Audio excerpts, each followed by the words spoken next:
Good evening po sa lahat, Luzon, Visayas, Mindanao. We are now officially live again in Facebook.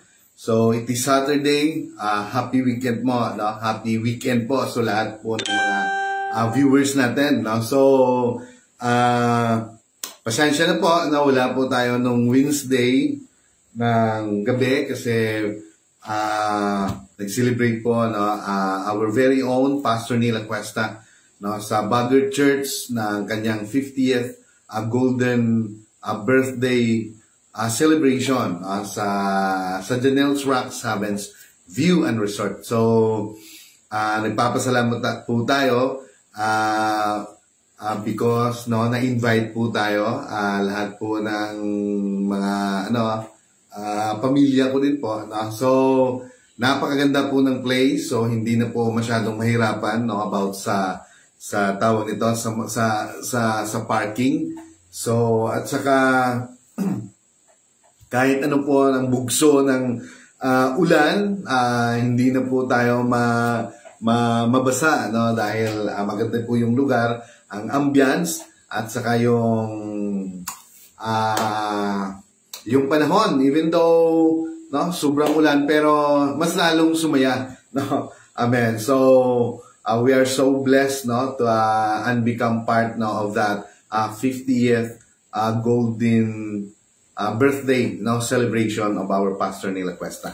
So 50 in times of in the Old Testament, in Deuteronomy. So pag 50 years bumabalik po sila, and then nagsi-celebrate po sila ng Year of Jubilee. So sa Year of Jubilee, marami po yung favor na sa kanilang buhay. Nagkakaroon po na lahat ng mga utang nila ay kansilado na po yan. Ang kanilang mga lupain na pinagbili po nila, ibabalik po sa kanila yan. Yung kanilang iprenda, ibabalik. Kung ikaw po ay slave, you will be free, because of that Jubilee, 50 years yan. So marami pa pong according to that Jubilee, pero we thank God for our Lord Jesus Christ, for this time we are under grace and every day is a Jubilee, So kasi lahat ng hinihingi natin, so we are now free, because of our Lord Jesus Christ, for what He have done, He has done at the cross. So nagkakaroon po tayo ng healing, ng blessing, ng favor, at nagkakaroon po tayo ng access. Kasi po ang pinaka-importante talaga why we do this, the Word of God, because God not only hindi lang po talagang ino-offer niya yung salvation, and also paano po natin maangkin yung mga bagay na yon. So we need to obey yung kanyang ang kanyang mga sugo, according to the Bible, na repentance, and then we should be baptized in His name, Jesus Christ, and then also talagang pinupursu natin to receive the Holy Spirit. Amen. So God wanted to restore again His relationship to each and every one of us. So sa lahat po ng mankind. So yun po ang pinaka-importante talaga, na gusto ng Diyos na ma-restore ulit yung relationship na yon. And then if we will going to accept Him as our Lord and our Savior, at nagkakaroon na po tayo ng connection, so we are now hunger and thirst sa kanyang mga salita, and then unti-unti pong naibabalik po yung nare-restore po yung relationship. Amen. So just like for example, sa maliit lang na bahagi ng ating buhay, just like for example, pag mag-asawa ka, and then sa inyo pong pagsasama, nagkaroon po ng problema, or something, nagkakaroon po ng kasalanan, or vice versa, yung asawa o yung bana, so nasira po yung relasyon. So what you need is to accept your sin, and then magkakaroon po ng tawag nito, magkakaroon po ng repentance, magkakaroon po ng forgiveness, and then hindi lang po ganoon, no? But there is testing and trials para lang po maibalik uli, no, yung tinatawag natin yung trust na yon. Kasi yun ang nasira eh. God put them, no, Adam and Eve, no, doon po sa Garden of Eden, and then sinabihan po sila, no, na lahat po ay i-enjoy nyo po except lang po doon sa fruit of ng ihibalo, no? Tawag doon yung the fruit of knowledge, no, na wag nyo yung kakainin yung bunga noon because no, makakasama yun sa kanila. So dahil doon, no, talagang disobey po nila yung mga bagay na yon. So kaya po the connection was being naputol. So because of that, yun po, because na gumana po, dumami po yung kasalanan, and then dumami din po yung grasya ng Diyos. So yun po ang pinaka main natin, no, na maibalik po tayo at maintindihan po natin. Hindi naman po direct tayo na na talagang malalaman natin lahat ng ano po yung mga nilalaman ng scripture, no, according to the Bible, pero unti-unti po nating bubuksan kung anong po talaga yung pinakalayunin, pinaka-objective po ng Bible, no, ng Word of God, kung na ano po ito sa ating buhay. So we will going to discuss, no, this evening yung pinakauna po na lesson, no, kasi nag-jump na po tayo sa lesson 5. So pero ito po yung lesson 1. So pero at least, no, yung pinakapundasyon po nito, we will going to open na talaga kung ano po talaga yung nilalaman ng Biblia, kung bakit ba gaano kaimportante, yun po mga tanong dito. So nothing with my own opinion, nothing with my own idea, it is purely lahat lang po yan will be supporting po yan, no? Talagang sinusuportahan po yan ng mga verses according to the Bible. So yung mga pamangkot, yung mga question, no, it will be answered also by, no, yung mga verses according to the scripture. So wala po sa atin. So sometimes we can expound, no, yung mga word or something like that, but most important thing, we will answer according to what is in the Bible. So yun po, no. So most important talaga, no, sa mga viewers natin ngayong gabing ito. So let us open our hearts and minds as we open up the Word of God. So bubuksan lang po natin through the power of the Holy Spirit, through, no, the willingness, and also talagang yung hunger, yung thirst to know what is really, kung ano ba talaga yung context ng buong Bible. Hindi lang po nandun lang po sa Gospel according to Matthew, Luke, Mark, and John. Hindi lang po doon sa New Testament, pero bubuksan po ng buong Biblia po. No, yun po ang itatakil natin. So, sa buong year po to, no? So, and then please, don't be close-minded, no, to what the Bible has to say. Kasi, no, ganun din po, noong unang panahon, nung hindi po natin masyadong binigyan ng importansya, yung Word of God, hindi po tayo nagbabasa, hindi po tayo nagkakaroon ng hunger and thirst about His Word. So, no, nagbabasi lang po tayo kung ano po yung sinabi ng ating mga kilala, yung ating mga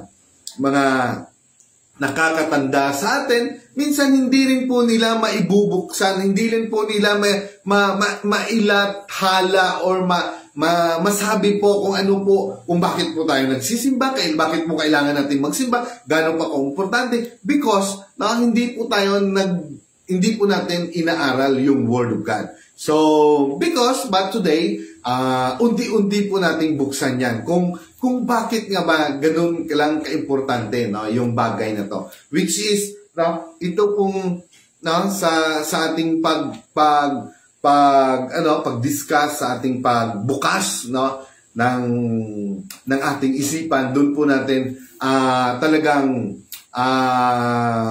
na nagkakaroon po ng seed, no? Nagkakaroon po ng faith, no? Nagde-develop po yung faith at lumalago according to His words. And then mayroon po tayong tanong, mayroon tayong iniisip kung bakit kaya, no? Pero kung mayroong mga comment about question or something else, no? So we cannot answer that, no? Directly, no? Sa siningat tion. Pero we can answer it so for the next, no? Sa siguro mga next siguro, no, na ating ng ating live streaming. So magandang gabi po, no, sa inyong lahat. And before we're going to start, pray muna tayo. So Lord God the Father Almighty in heaven, Lord, we give you thanks and praises, honor and glory for tonight. Sa amon po sa pag-discuss about your word. Lord, open our mind and let your Holy Spirit nga magagiya, Ginoo, sa amon, especially to the viewers and most especially also, Lord, sa akong Ginoo nga magadala sa imo nga mga pulong, Ginoo, about the discussion about the Bible study. Salamat, Ginoo, and I ask for anointing and also wisdom and wide knowledge and understanding about this matter. Salamat, Ginoo, sa imo kayo, and I bring back all the honors and glory in the name of the Lord Jesus Christ. Amen. So, tuloy tayo. So, una po, no, talagang tatalakayin natin about the validity of the Bible. So, ano po ang gaano po kabisa, no, yung Bible na to? So, yung Biblia, yung Word of God, about the truth, no, the reality, and also the authenticity or also the perfection about the Bible. So, everything written has come to pass. Now, sabi po dito, lahat po ng mga nakasulat po sa Biblia ay yan po ay talagang mangyayari. Lahat po yan ay maging realidad, no? Sa darating ang panahon, lahat yan, no? So we believe that we are now in the last days at naghihintay na lang po tayo sa mga propesya according to what is written in Revelation, no? Na talagang po mangyayari. Yan po ang mga Bible scholar, yan po ang dinidiscuss ngayon, kung yan po ba talaga ay mangyayari. And we believe, no, na talaga po yan ay mangyayari talaga. So, naghihintay lang po ng mga panahon, no, ng mga, kung yung mga sign na yan ay andyan na. So, that's why we always be ready, no, in our life, na talagang nandun po tayo, no, sa connection po sa ating Panginoon. Dahil napakahirap po pagdating ng Panginoon na nasabihin niya po, no, apart from me, no, o lumayo kayo sa akin, hindi ko kayo kilala. So yun po ang pinakamasakit, no, na marinig po natin kung tayo po ay talagang, no, ginasikway niya, no, hindi, no, we are not connected, we are not His children, or we are not His through children, no? Amen. So dahil sabi niya, depart from me or lumayo kayo sa akin dahil hindi ko kayo kilala. So everything written has come to pass. So history books have been written. The Bible facts, names and accounts have always been 100% po yan correct. So, sabi po dito, unlike any other books ever published. Pero yung Biblia, 100% po yan. Correct po yan.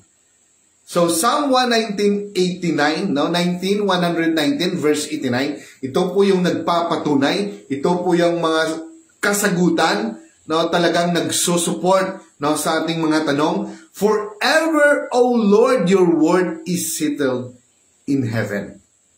Amen. So in John 17:17, sanctify them by your truth, your word is truth. So, according to the word of God, now that is written also in the Bible, ito po ay nagpapatunay na ang lahat po ng mga salita dito ay totoo. At yan po ay nangyayari.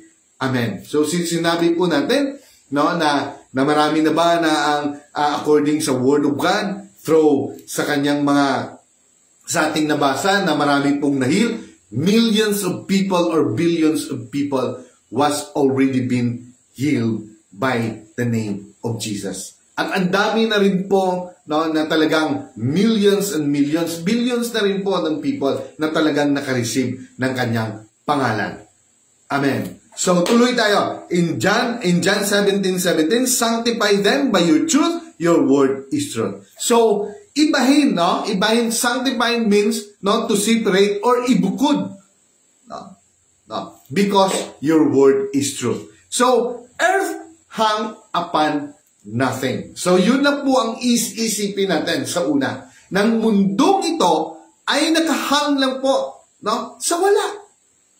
So mabuti pa yung damit natin, nilalabhan natin at saka mayroon tayong hangin, isasampay natin. And then, no, yung mangyayari, so dahil mayroon siyang kinakabitan, no, alambre ba yan? Or what we call tali ba yan? Or kahit saan, no? Basta nakahang po siya ng mahigpit, kahit ano po yung hangin na darating, hindi po siya mahulog.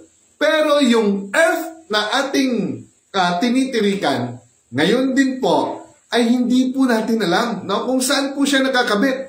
So, no, earth hung upon nothing. Wala po. No, kung iisipin na lang natin, napakalaki po ng earth. Pero, if we will, no, kung ating pong pag-usapan about the solar system, hindi po siya malaki. Marami pong mga malaki na mga planeta. And then, wala namang nakabatay lang siya sa orbit. So, every moment or in a day, there is a numerous earthquake na nangyayari. Pero, no, hindi pa rin siya mawawala doon sa orbit. Kasi, kung mawala siya, siguro hindi natin alam kung anong mangyayari. Kung magbilis yung ikot niya, so, wala na siguro tayo ngayon. So, kaya ganun na lang, no, or something, no, na talagang hindi natin maabot ng ating isipan kung ano ba talaga, no? Amen. Pero according to the Bible, talagang inilahad na yan, talagang sinabi na yan sa Biblia. So hindi lang yan, even, no, if you look, no, the whole universe, hindi mo nga makita no? Hindi po natin makita kung ano yung earth, no, or even in a galaxy. No, talagang hindi natin makita or hindi na nga natin makita yung solar system. No, kung gaano po kaliit or something, no, na wala tayong makita. No, kung pag-uusapan po natin yung galaxy or the whole universe. So, there is something talaga na supernatural, which is yung Diyos mismo ang nakakaalam ng lahat ng bagay. So, sabi dito, the question of what the earth was hanging upon was not answered until Newton, si Isaac Newton siguro to, discover of the law of universal gravitation in 1687.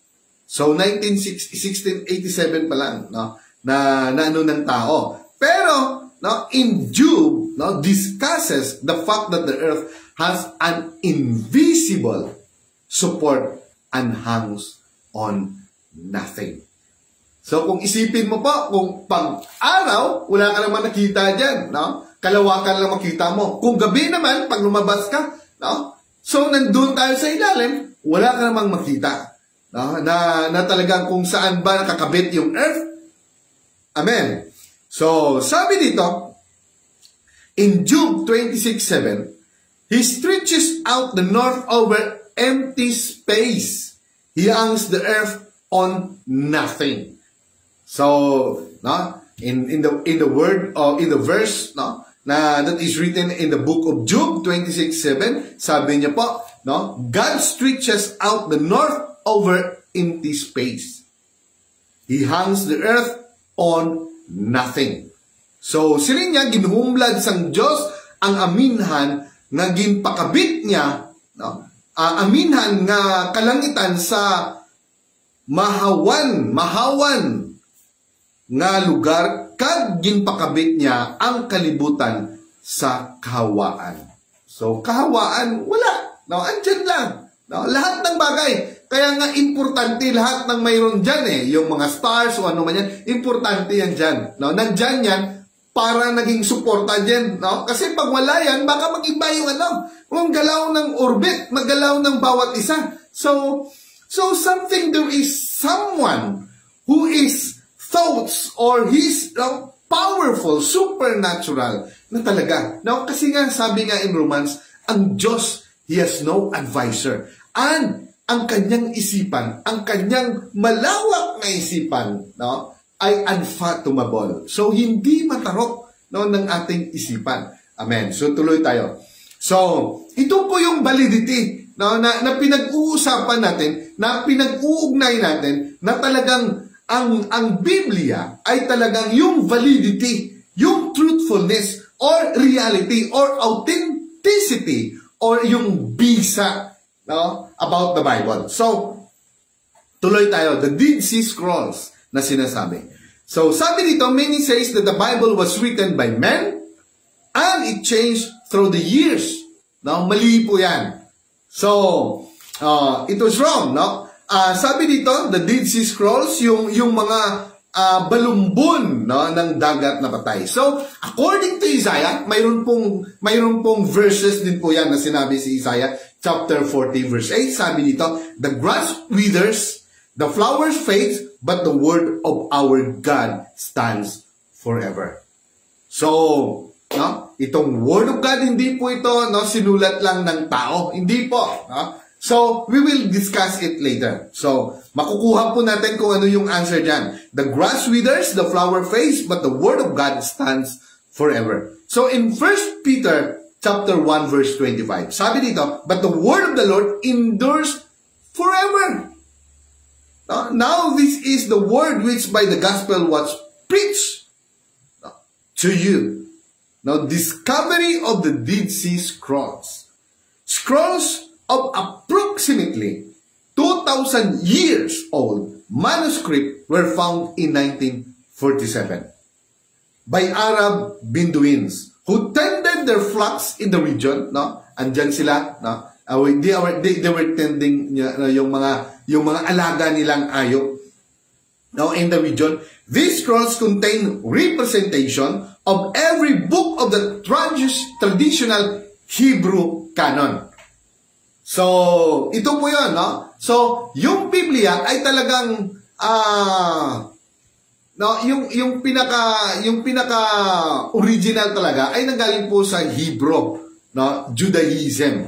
So, dito po sinabi, Hebrew canon, or except lang po sa Esther, in the book of Esther, na sinali po dyan sa Bible. So, we have 66 all in all na libro po na gimbind po, no, in that holy scripture. So walang labis, walang kulang po yan according to the King James Version, kasi yun ang ating talagang talagang pinag-uugnay. Amen. Kasi mayroong mga Bible na talagang mayroon ng additional about canon law. So we only rely for what is na talagang yung original. So, tuloy tayo. So, these scrolls contain representation of every book of the traditional Hebrew canon except Esther. So, upon comparing this manuscript with our modern Bible, so yung nakita nila, yung canon, no? yung Hebrew canon, talagang kinumpare nila, no, yung manuscript na ginagamit natin ngayon, yung with our modern Bible, they found them to be 95%, no, identical word for word. Talagang tama. So 95%, more than 100%. Pero yung 5% na variation consisting primarily obvious slip of the pen and spelling alteration. So, something yung 5%, ito yung pong parang nag-slide lang daw, yung pagkasulat or something, no, nagkamali yung spelling or something, no, na 5% lang. Pero hindi naman sinabi na mali yun. Or something nagkakaroon lang ng mali na spelling, no, or something, no, sabi nila, obvious slips of the pen and spelling alteration. Kaya nga sinabi kanina. So, yung source po nito, no, Collins John in 1992, Dead Sea Scrolls, the Anchor Bible Dictionary, Ed David Noel Friedman, New York Doubleday, and then Archer Gleason Jr., A Survey of Old Testament Introduction, Chicago, Illinois, Moody. Amen. So, marami din siya. Marami siyang mga source. Kaya hindi lang po, at lahat sila ay nagkatugma talaga. Kaya nga, kung mapapansin natin, yung Matthew, yung Luke, and then yung Mark, and then yung John. So, hindi po natin na kanya-kanya lang bawat isa na sinusulat na kanya-kanya lang, no? About his own idea. Pero magkatugma po silang lahat. Mayroon pong mga sinulat silog na pareho din po, no, yung pagkasulat, no, ni Mark, ni John, or even in the time, no, in the time of Jesus Christ, din-quote niya rin po yung the greatest commandment, no, even in the book of Hebrew, na sinulat po ni Paul, no, and then in chapter 11, nandun po na lahat po ng mga may faith, na mula po kay Abraham, kay Jacob, kay Moses, lahat po yan. Sinulat din po nila, connected din po in the Old Testament. And then, tuloy tayo. In Matthew 24:35, Heaven and earth will pass away, but my word will by no means pass away. So, lahat po sa mundong ito ay mawala lang. Pero, ang kanyang mga salita will stand forever. So to understand more how we receive the Bible, refer to from God's hands to ours. Kaya if you need to understand about the truth, about this life, hindi lang po about the Bible, but about this life, kailangan po natin ng balaan ng Espiritu to inspire us in studying or reading about the Bible.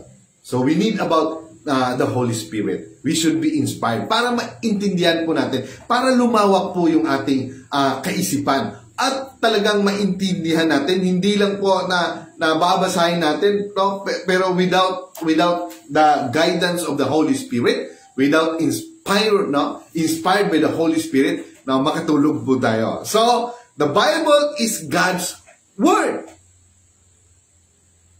So ito po yung Biblia. So the Bible is God's Word. So I would like to gusto ko pong ibalik yung question na yon, no? What is the Bible? So I already tackled this one. So every time marami na pong beses na akin pong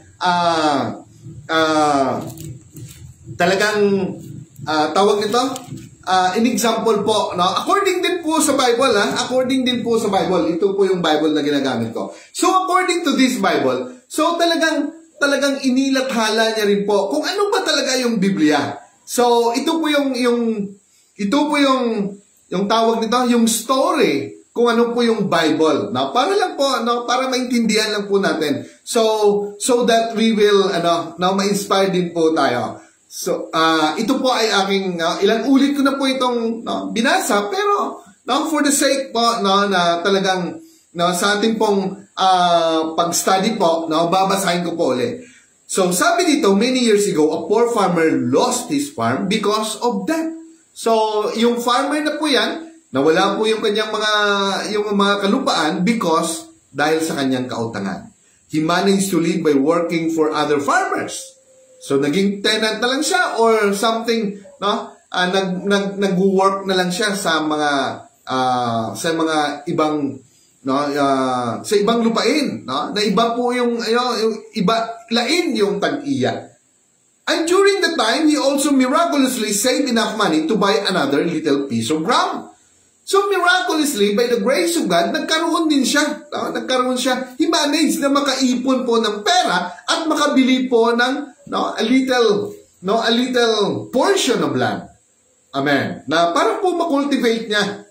So, it was a place of ground that had not been farmed. Ito po yung nabili niya. Wala pong sino mang gustong bumili nito.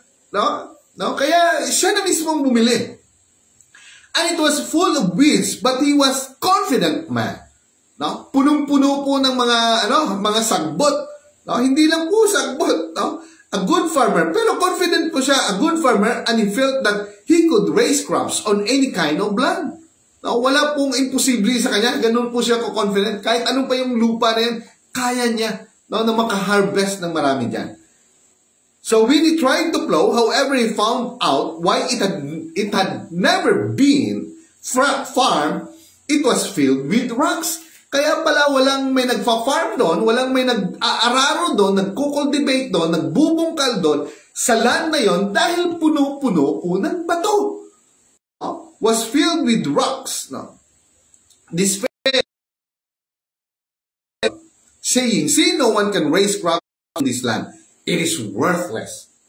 The other man looked at the stones very intently and then said, do you know what these stones? No? Kaya yung may isang lalaki, no, na pinagsabihan niya po habang doon po sila sa lupain na kung saan po na binili niya. No? Talagang tingnan mo, sabi niya, tingnan mo. No? Puro bato ang nasa lupain ito na binili ko. Pero nung nakita ng kanyang kaibigan, no, tiningnan niya intently. No, talagang binusisi niya, tiningnan niya. No? Siya hindi ito ordinaryong bato. Isa itong precious gems. No? Isang diamond. Wow! Yung mga bato pala nandun, ay ang dami pong diamonds doon sa mga lupain na bili niya. Amen. So, kaya doon, no, talagang kinuha niya yung mga bato, talagang tiningnan niya, and then talagang pinagbili niya. No? And then, he became wealthy and very rich na tao. Amen.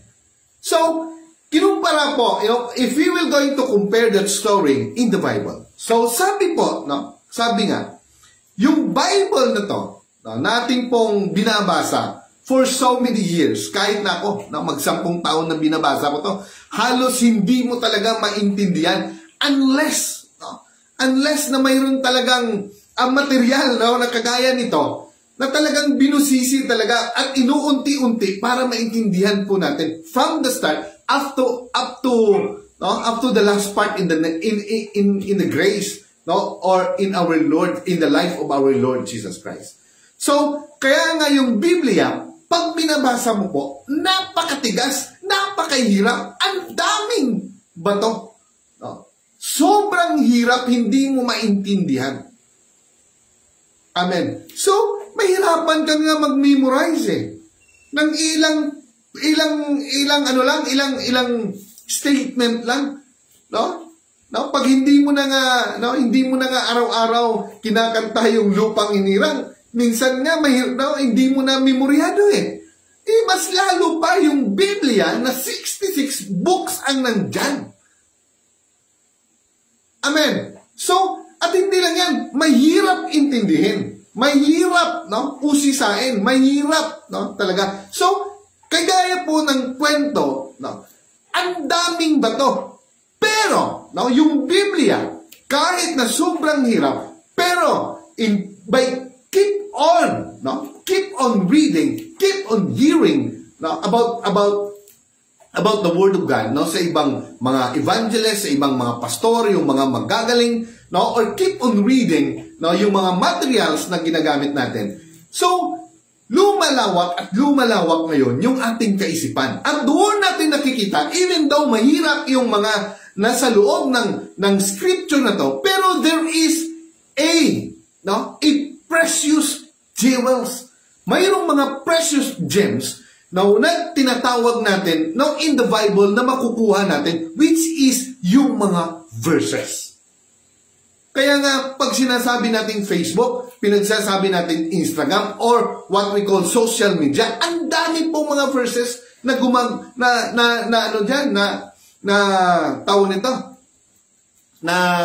ginagamit dyan. No? That's why, because yung tao sa mundong ito, billions and everyday, tayo po ay marami pong nakasaksak na problema, marami tayong iniisip, yung hindi problema, pinoproblema. No?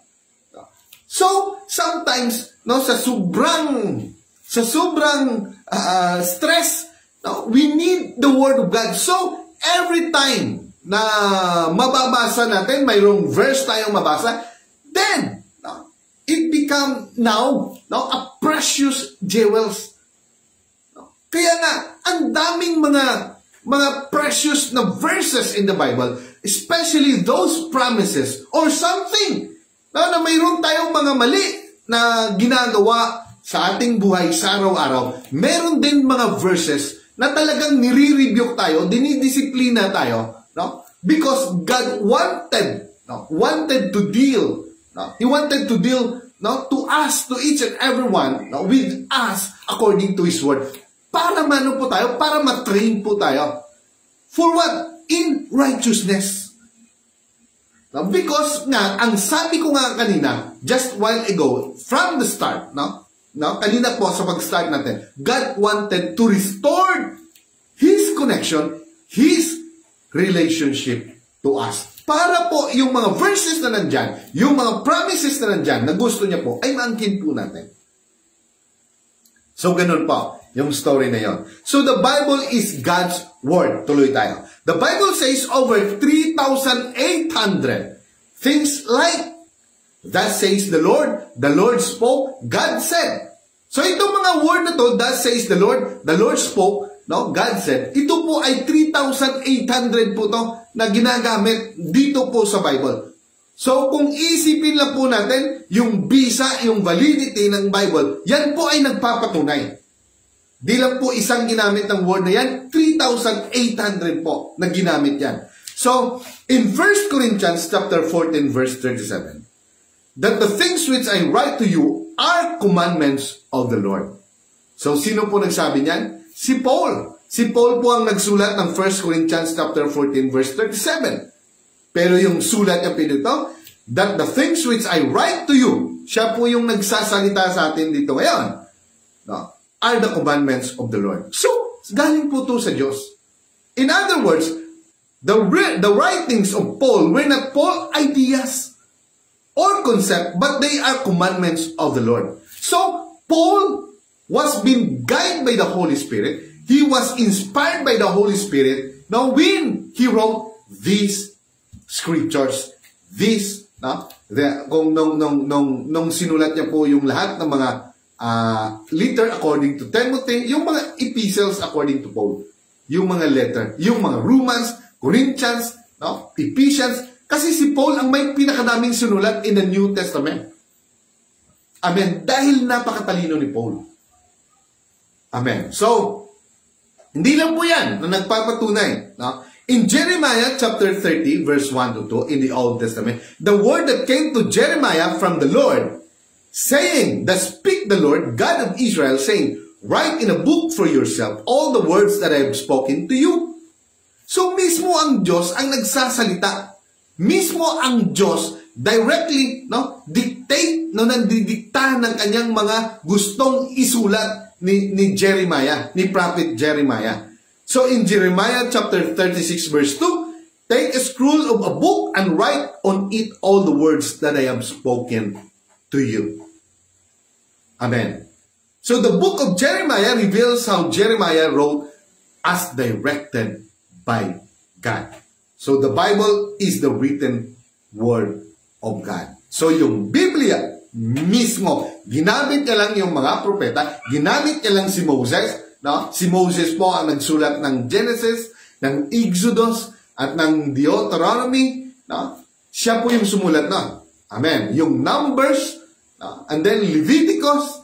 So ginamit niya lang yung mga tao, no? Pero siya po yung nagdidikta, inspired by the Holy Spirit. So, amen. Even these materials na ginagawa natin, it is ginawa po ng tao to, pero it was also inspired by the Holy Spirit. No? Para po mapalap na, yun naman ang yun naman ang halaga no, ng buhay na to. Because in this life, sabi nga, we are all pilgrims. Tayo po ay dumadaan lang. What the most important thing na sinabi po, the Word of God stand forever. So yun po ang pinanghawakan natin. Yun po ang faith natin. Hindi lang po yung faith na opinion ng bawat isa, narinig po natin sa mga nakakatanda sa atin, pero wala naman po tayong basihan. Wala naman tayong yung talagang pundasyon kung bakit. No? Sunod-sunuran lang tayo kung anong sasabihin ng ibang tao. Amen? But according to the Word of God, mayroon po tayong pagbabasihan kung bakit po natin talagang sinusunod ito. Dahil it is very important to know the Bible, what is really yung layunin niya po, because of the eternal life. Amen. So tuloy tayo.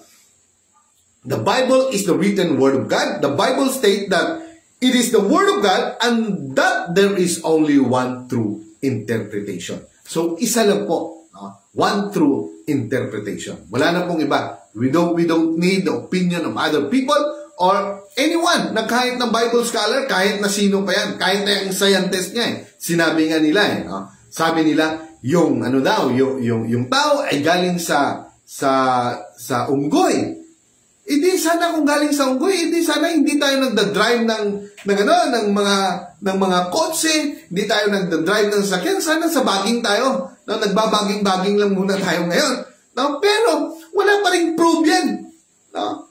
Amen. At saka bilang tao, gusto mo ba na doon ka nang galing? So siyempre hindi. Pero the Bible states that it is the Word of God and there is only one true interpretation. So, ito po yung mga verses na nagpapatunay. In 2 Timothy 3:16, all scripture is given by inspiration of God and is profitable for doctrine, and then for reproof, for correction, for instruction in righteousness.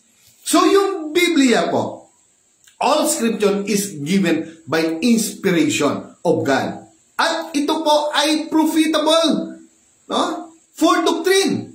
So, kagaya nito, yung teaching natin, yung pinaka-teaching natin, pinaka-doctrine natin is the whole scripture according to the Bible. Wala na pong iba. For reproof and for correction. Sometimes nga pag mayroong preaching, mayroong service in Sundays and then nagkakaroon ng preaching yung mga pastors natin or mga evangelists at something, talagang tinamaan ka, na para bang sinasabi mo sa sarili mo na parang ako yung pinaparinggan. Pero hindi naman alam ng pastor na kung ano ang damdamin mo, kung anong kasalanan mo yan, kung anong ginagawa mo ng kasalanan yan. It is God deals according to His Word sa iyo. He deal to you according to His words. Para mabuksan yung isip mo, para tapnain ka sa mga ginagawa mong kasalanan. Para makorek ka. Hindi na mag-backslide ka or magalit ka sa sinasabi ng pastor na yun. Actually, hindi niya naman alam kung anong nilalaman ng utak mo at yung mali mo. So, kung tinamaan ka, you have to repent. You have to ask for the forgiveness sa Diyos. Amen. Kasi malawak His love, His mercy endureth forever. Kaya nga, sa tanda natin to, sino pa ang makapagsabi sa atin ng ating mali, makadisiplina sa atin. So, we should thank God na ginagamit yung mga evangelists, yung mga pastors, yung mga preachers, natapnaunta sa aton nga mga mali nga ginabuhat. So, sabi nga, will teach us the truth, pagsabdong sang sala, pagtadlong sang sayop, kag pagtadlong sa mga sang matarong kag pagtadlong sang matarong nga pagkinabuhi para matadlong ang aton nga kinabuhi. Amen. So, very important na talagang ilagay natin sa isipan natin. Many people say things like everyone interpret the Bible differently. Although the statement is true, God never intended for anyone to make up their own interpretation. So, ayaw ng Diyos, kung pwede lang, na tayo mismo ang mag-interpret. Kaya sabi nila, nung sinabi nila na talagang may calling sila sa Diyos, talagang sinabi nila kung hindi sa kanila, dahil sa kanila, sila lang ang may tutuong iglesia na ganun po. We are called by God to preach only the truth about the Bible. So we're going to preach for what is the truth about the Bible. So, dahil po doon, na-bless yung ibang tao, yung iba po na-heal, yung iba po nagkaroon ng salvation, nagkakaroon po ng liwanag yung kanilang mga isipan, then that is the good thing na mga pangyayari. So, pero kung sabihin po natin na dahil sa atin, no, tayo lang ang dapat sa atin dumaan dahil nandun lang po sa atin ang truth. Kung sabihin po natin na ang truth po ay nasa atin, nagkamali po tayo. The truth is only on the Bible. So, pag sinabi po natin na tayo po ay nasa truth, no, tama po yun. Because if we rely according to the Bible, if we do, no, or ginagawa natin yung buhay natin according to the Bible. Pero pag sinabi natin na tayo lang po, na tayo po ay the truth, ay tayo po, mali po yan. According to the Bible, yung truth lang po and grace is the Bible itself. It is about our Lord Jesus Christ. So, in 2 Peter 1:20-21, knowing the first that no prophecy of Scripture is of any private interpretation. Amen. So, something, yung mga verses, ginagawa po natin, ini-expound po natin, pero, hindi po natin ini-interpret with our own. Amen. Na hindi po natin inaako na tayo. Because just like me, I'm telling you about the Scripture, about the Word of God, pero wala po akong meron. So, I'm only relying for this material. Binabasa ko lang po, at nini-expound kung ano man meron. Pero, pag inako po natin na tayo po ang gumagawa nito, sa atin po to. So, wala po tayong ganong klase. So, we only rely for what is according to the Bible. So, sabi dito, for prophecy never came by the will of man. Sabi po yan in 2 Peter chapter 1:20-21. It is very clear po. But holy men of God spoke as they were moved by the Holy Spirit. So, kung tayo man po ay gumagawa nito, but we ask anointing and wisdom and wide understanding according to our Lord Jesus Christ. We need the Holy Spirit. So, we are inspired by the Holy Spirit. In the start of this kind of preaching, in this kind of live streaming, wala po sa isipan natin yung mga bagay na pinagsasalita natin dito. So, it is only inspired by the Holy Spirit. So, after this one, wala na naman po. No? Because of prayer, because of His words, because of anointing, because of Word of God, and all the materials that have been given to us. Nagkakaroon po tayo ng tawag nito ng wisdom, but it is according to the Holy Spirit. So, silindri ang tanan nga nasulat sa kasulatan, wala nagalin sa kaugalingon nga pag-intindi sang mga propeta. Amen. So, next, correctly interpreting the Bible. Dapat perfect talaga. God's word established in the mouth of 2 or more witnesses. In 2 Corinthians 13:1, this will be the third time I am coming to you. By the mouth of 2 or 3 witnesses, every word shall be established. Kung ano man yung sinasabi according to the Bible, kung ano man yung sinasabi niya, talagang mayroong supporting talaga yan. Na mga many verses na talagang sila yung nag-stand as being a witness para mabarugan ang ginahambal sa Biblia na tama talaga, 100%. So, sabi dito, God's word will always be interpreted in the light of other scriptures, not in man's opinion. So, there must be 2 or 3 witnesses, scripture text to establish the Bible truth. Amen. So, yun po ang tandaan natin. And then the same principle that applies to interpreting scripture also applied to the Jewish legal system. In Deuteronomy chapter 19, verse 15, one witness shall not rise against a man concerning any iniquity or any sin that he commits. By the mouth of 2 or 3 witnesses, the matter shall be established. Kaya nga, pag mayroong paglilitis, hindi lang po isang witness. Kailangan may 3, may 2, at yung kanilang kanilang sinasabi, nilalahad, ay talagang magtutugma. Hindi yung iba yung sinasabi ng iba yung sinasabi ng iba. Kung ganun, walang kabuluhan yung kanilang sinasabi. Yung tinutumbok nila sa isang convict, Amen. Yung kino-convict nila, So, tuloy tayo. Matthew 18:16, but if he will not hear, take with you one or two more, that by the mouth of two or three witnesses, every word may be established. So, sabi dito, please remember this.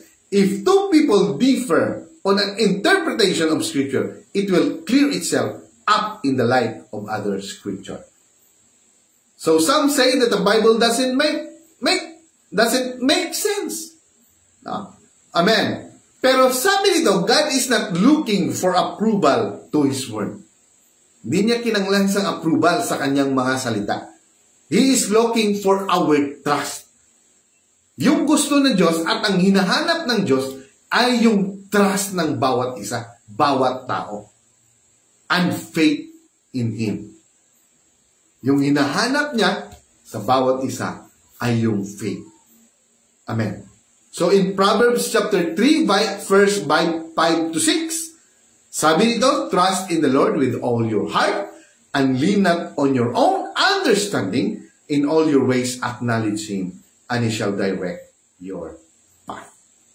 Sincerely seek the Lord using His word, and He will give understanding. If you will going to seek for what is the truth about this life, about the Word of God, so bibigyan ka ng Diyos ng understanding.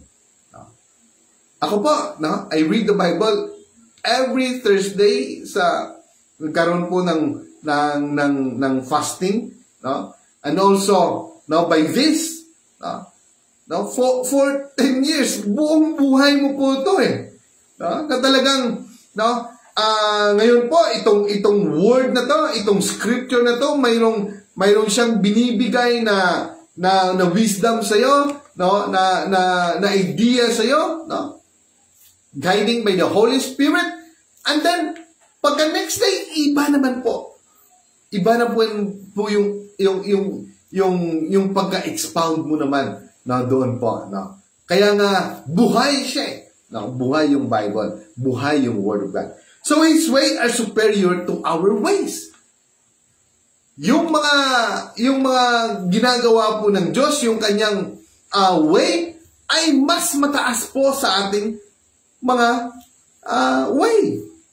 Superior sa ating pong way. In Isaiah 55:8-9, for my thoughts are not your thoughts, nor are your ways my ways, says the Lord. For as the heavens are higher than the earth, so are my ways higher than your ways, and my thoughts than thoughts.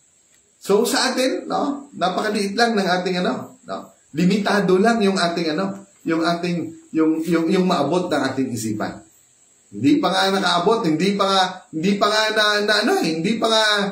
nga hanggang buwan lang, hanggang lang yung naabot ng tao. Amen. Hindi pa natin, pero ang Diyos mismo ang nagsalita na He made the heaven and the earth. So, God requires faith.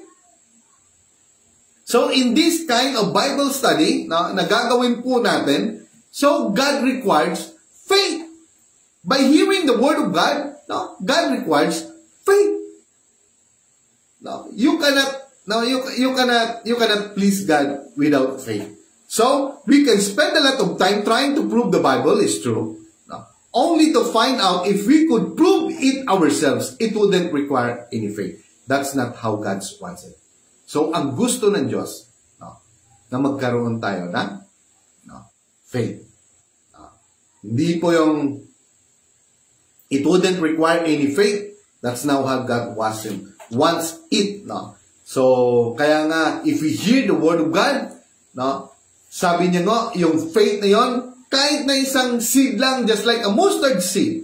So, pag sinabi nating seed, talagang pag tinanim natin yung Word of God, kahit maliit lang, doon sa ating puso, at talagang gagawin natin na yung kondisyon ng ating puso ay good soil, so that the Word of God will, no, ay lalago at lalago, madidevelop po yan, lalago at lalago, at bibless po yan, mabibless po yan, no? Tutubo at mamunga. Amen. Pero if our heart ay maraming tinik, wala sa kondisyon, a stony kind of heart, walang mangyayari. Yung seed na yon ay hindi tutubo. Or sabing tutubo man, pero no, hindi siya lalago. Amen. That's why, if we have faith just like a mustard seed, no, if we keep on hearing and reading and only thirst and hunger about His Word, lalago at lalago po yan. Amen. So, tuloy tayo. Yung sabi dito, ulitin po natin, Hebrew 11:6, but without faith, it is impossible to please Him, for he who comes to God must believe that He is, and that He is a rewarder of those who diligently seek Him. So, we need to seek Him. Paano po natin masik ang Diyos? Through keep on hearing His Word. No? Na talagang thirsty tayo sa Kanyang mga salita. Faith is essential to discovering truth. Napaka-importante po ng faith. Kasi pag walang faith, so wala din po. No? Having faith is having trust. So, the Word says, prove it to me, and then I'll believe it. Sabi po ng mundo. No? Pero God says the opposite. Ang sabi po ng Diyos, believe me, and I'll prove it. Amen. Pag sinabi po ng Diyos na magbigay ka muna bago kanya i-bless. So believe me, sabi ng Diyos, and I'll prove it to you, and I will bless you.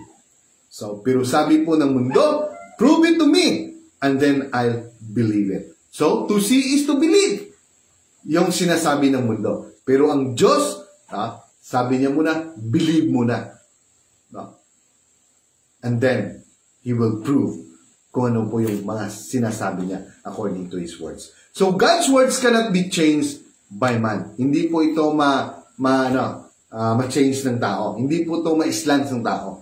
It is important to understand this principle. God does not want anyone to change any part of the Bible. So, hindi po gusto ng Diyos na bailuhan kung ano man ang nakasulat sa 66 books na yan na nandyan na po nakabind sa Holy Scripture.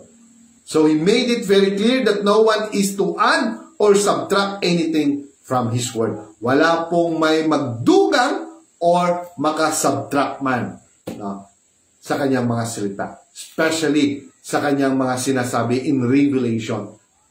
Yung mga tinatawag mga prophecia na sinabi niya po sa Revelation. In Deuteronomy chapter 4 verse 2, you shall not add to the word which I command you, nor take from it, that you may keep the commandments. So, hindi lang po in Revelation na sinabi ko po, buong Bible po. Huwag po natin dugangan. Hindi po natin dugangan or hindi man natin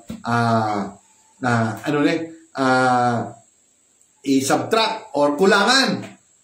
Amen. I don't know kung ano po ang sinasabi dito na kulangan or baka punitin, no, or something. No, I don't know. So, basta, no, huwag po natin kulangan o huwag po natin dagdagan. So, sabi dito in Proverbs chapter 30 verse 6, do not add to these words. Sabi niya rin po, no, lest He rebuke you and you will found a liar. Kaya kung ano po yung mga salita ng Diyos, yun po ang ating ilalahan. Walang labis, walang kulang. In Revelation 22:18-19, for I testify to everyone who hears the word of the prophecy of this book. Amen. It is about in Revelation. If anyone add to this thing, sabi niya po, no, in the book of Revelation, kung sino man ang magdugang sa sini, no, sa sini nga propesya sang libro nga in Revelation, God will add to him the plagues that are written in this book. No? Ano po yung mga plague dito? No? In times of Moses, 10 plague ang dumating. Hindi lang po yan. Kahit na yung mga sakit. No? It considered the plague. Plague. Yung tawag nito, yung mga maging aruon ka, consider the plague din also. Or yung tawad anon. Di ba? No? And if anyone takes away the words of the book of this prophecy, God shall take away his part from the book of life. Kung buhinan mo, no? Mas matindi. Kung nakasulat man ang imong pangalan sa libro, no? Sabi dito in the book of life, sa libro sang kinabuhi. Kukunin niya. Hindi niya lang i-erase, kundi kunin niya yung pangalan mo doon. So sabi niya, God shall take away his part from the book of life, from the holy city, and from things which are written in this book. So, kawawa ka pagdating ng panahon. Pag ginawa mo yan. So, sabi niya, lastly, wag po nating dagdagan, wag po natin, hindi man natin yapon buhinan. No? Kung ano man ang nakasulat sa scripture. So, that's it. That is our word for tonight. So, we give thanks, glory, and honor to our Lord Jesus Christ. Salamat po sa lahat ng mga viewers natin. Salamat po sa mga na keep on watching our live streaming in Facebook. Na everyday po nagbubukas, nanonood po ginagawa ko po ito, why? Because I believe in my own through the inspired by the Holy Spirit that if I'm going to obey, God will bless me. At yan po ay totoo talaga. No? Dati I'm not inspired doing these things. Because ang hirap intindihin eh.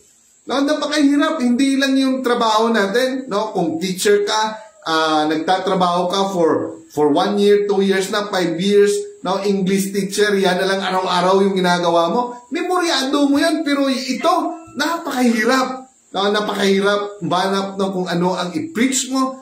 Pero we thank God for these materials, itong GPR na to, napakaganda po. So, we thank God, for this, and then we thank God for all the blessing, for all the favor, and we thank God, every day po, talagang presko po, napaka-fresh po yung mga idea, yung kanyang mga inialathala niya po sa ating isipan. And most especially, ganun din po sa inyo. So, maraming salamat po sa inyong time, sa panunood. Maraming salamat po sa inyong oras. At may the Lord bless you. I always pray for that. Not only me, but also all the prayer warriors in Bagar. If you mayroon po kayong gustong iparating, magustong po kayong ipapray, yung may sakit o anuman, blessing, favor, or something na hindi nyo maintindihan, just keep on, just send your comment sa ito pong account na to or sa PW Bagar Church na sa chat po yan if you wanted to pray something about your life. Ganun po. Dahil ang dami po nagpapray ay talagang nihil po at halos lahat po ay nakamtan po nila yung kanilang mga inaasam-asam through prayer lang po. So, every Sunday tomorrow, if you wanted ask also for healing, you can also send your prayer request sa Sinipong account sa United Pentecostal Church. So, and they will write in a very piece of paper yung inyong pong prayer request. And somebody will pray for you. Doon po sa service po yan, sa Sunday service. So maraming salamat po sa uli sa inyong lahat. I hope na nabuksan po yung inyong mind, yung inyong heart about this Bible study. So maraming salamat po uli and may the Lord God bless you. Thank you po. Amen.